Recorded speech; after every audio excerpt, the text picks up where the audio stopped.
in fourth place. An exciting battle. Yoshi is wiped out by the Basin.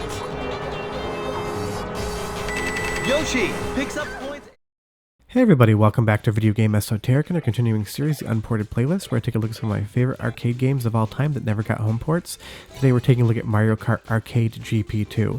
I said last week when we were talking about Chase Bomber, the 2D Taito kart racing game, that I would talk about this next week, and it is next week now, so here we go. And I will say that this game is awesome, but it isn't quite really a Mario Kart game in how it feels. It certainly looks like one, and it's certainly fun, but there's enough differences that this doesn't just feel like an arcade version of the home console games. Before we get too far involved, if you do me a huge favor, go down below, hit like, subscribe, and that notification bell definitely helps us out. And if you feel so inclined and want to support the channel, we got a Patreon link down below in the description as well. But you'll see here we have some interesting characters. We have Miss Pac-Man, we have Pac-Man. Namco developed this game with Nintendo, so you're definitely going to be seeing a lot of Namco properties in it as well.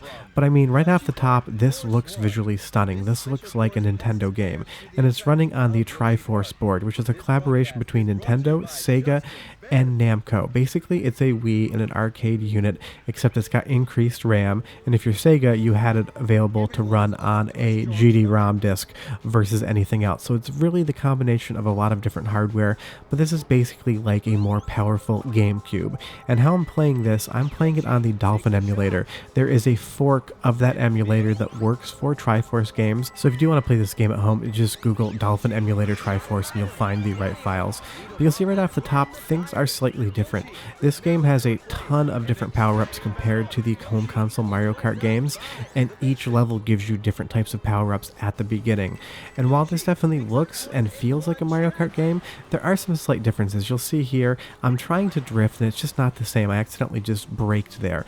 The control in this game, while really good and it feels perfectly sufficient for an arcade game, doesn't feel like playing a Mario Kart home console game. So if you are going to play this, you need to basically forget a lot about what you think Mario Kart should be, and you need to learn the Namco version of it. Because while the handling is great, the steering is great, it doesn't feel like Mario Kart, so you can't just go in being really good at the home console games and expect to put all those skills to the test in Mario Kart Arcade GP 2.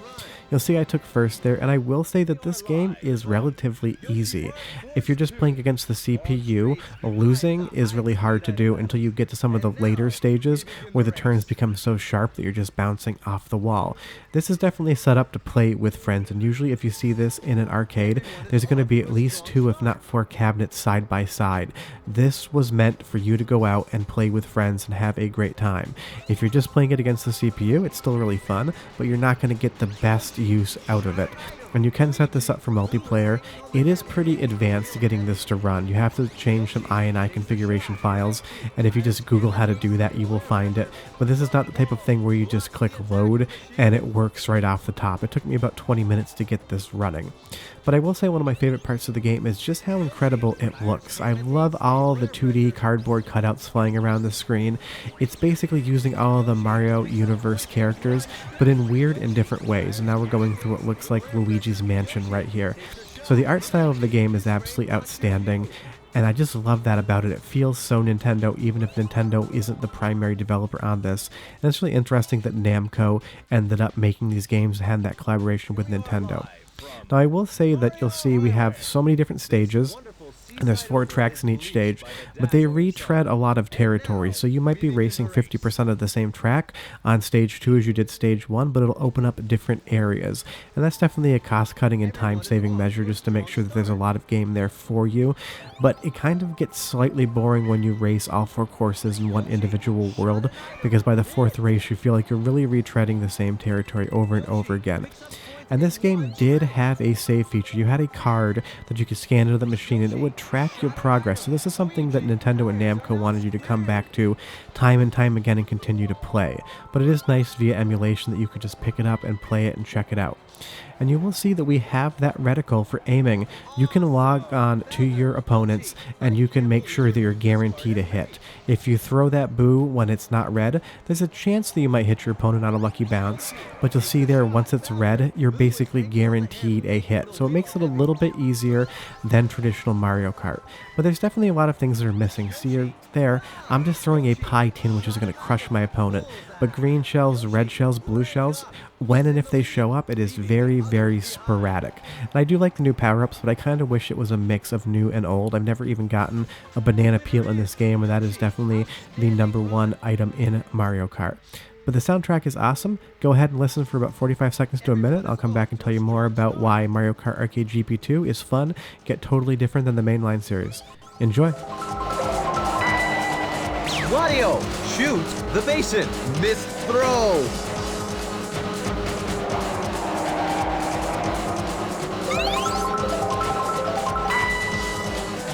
Wario shot an item.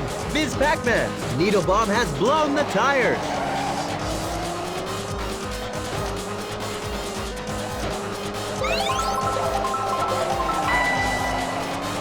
Wario takes a shot. Bingo! Moving all for me.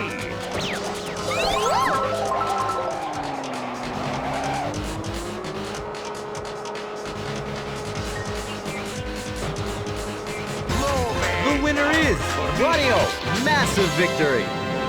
And we won another race. And like I said earlier, this game is relatively easy until you get to the 150cc class and start taking on some of the harder stages in the game. Before that, it's really hard not to get first place. So if you're just playing alone, it starts getting a little bit slow and boring. But honestly, Mario Kart never was really intended to be played alone. It really is a multiplayer game. But the soundtrack is great, even though it sounds nothing like Mario Kart music.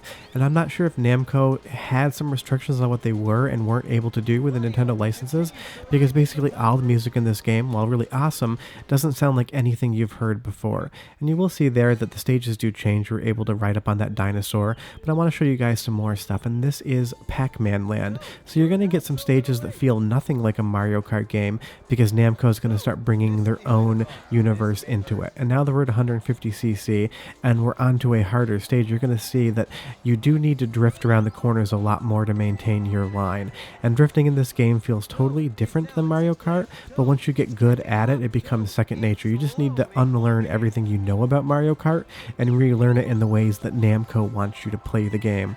But I love PacMan Land. Everything's super colorful. We have all these trees. We have forking paths in some instances.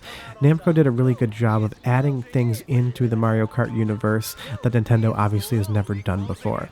But why didn't this get ported? I'm sure it's a very simple answer. This is an arcade exclusive, and Namco doesn't really have any rights to Mario Kart outside of the arcade. So if Nintendo doesn't want to bring this home, they're not going to. And because this feels so different than a traditional Mario Kart game, I really can't see Nintendo deciding to release this at home, because people are going to go in expecting it to be the new Mario Kart game, and they may leave slightly disappointed. Not that it's not a really good game, it's just that it's different than what you're expecting to play, and Nintendo is so protecting of those franchises.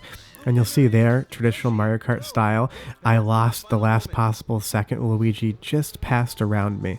But I will say that this game has a lot less rubber banding than a Mario Kart game. If you're in first and you have a good lead, because of the homing attack system, there's really nothing that's going to go halfway around the course and knock you out. So if you are winning, chances are you're going to win the race unless you make a mistake.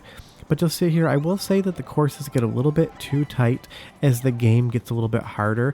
We're in Bowser's Mansion here, and it looks spectacular with all the portraits on the wall and that red carpet. But until you learn the line, it's very difficult not to bump into the wall, because we're going so fast, you need to drift around them perfectly. And even when you are drifting extremely well, there is still the chance to bump into a wall. So I will say that this game, towards the later levels, becomes maybe a slightly annoyingly difficult, because I made this drift here fine, but you really have to pick the perfect line. But short of that, that is Mario Kart Arcade GP 2, and I know I said I was going to compare it against Chase Bombers, and honestly there really is no comparison. They're both great games. I will just say, though, getting this to run takes a hell of a lot more energy, and if you want to play Mario Kart Arcade GP on the Dolphin emulator, it doesn't work. This is the only game we get to launch as far as the Triforce is concerned. But short of that, that's Mario Kart Arcade GP 2. It's an awesome game in the Mario Kart universe, and it's something totally different than what you're used to. If you have any questions or comments, leave them down below. Have you ever played Mario Kart Arcade GP or GP2? I feel like a lot of people will have played this, because this was on basically every arcade that I went to in the mid-2000s into the late 2010s. Everyone had a cabinet for this. But short of that, we'll be back next Sunday with an Unported playlist game, and I'll have videos throughout the week coming up as well. Do me a huge favor, go down below, hit like, subscribe, ring that that notification bell definitely helps us out, and I will see you guys next time. PacMan lost. Bye-bye. Showing next race.